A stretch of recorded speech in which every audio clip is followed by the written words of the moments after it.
So when I'm out here, I usually wear a down layer and then also just something around my neck just to keep me super warm. And when I want to put another layer on, I want to do it super quick. So there's no sense of unzipping and zipping, waste a lot of time.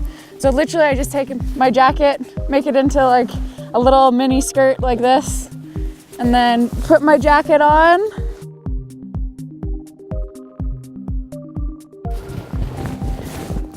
Now I'm toasty. We cleared out this area for our kitchen and it's super minimal kitchen. Kind of dug out this trough and we've got our countertop here and our stools for sitting. Something you want to keep in mind when you're out in the backcountry is fuel efficiency. So we put our stove on our shovel here to keep the snow from absorbing any of the heat from the stove. And then when you're melting snow for water, it's good to start with water in your pot and bring that to a full boil and then add the snow to that.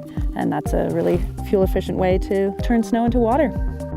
When I'm sleeping out in the backcountry, I like to sleep with my boot liners in my sleeping bag so they're warm and dry in the morning.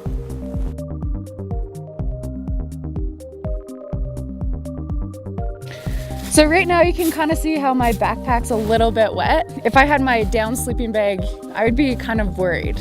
But what I actually do is I put a heavy duty industrial garbage bag and I line my backpack, stuff all my belongings in there, so everything stays dry.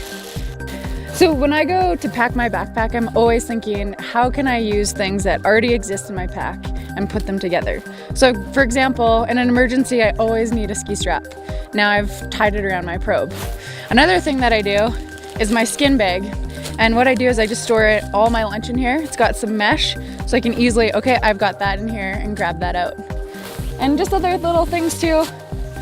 Right here, I have this pocket and I always just keep a fork or a headlamp, and I just kind of get my systems in order of stuff that I'll need overnight, and then in the top of my pack, stuff that I'm going to use during the day.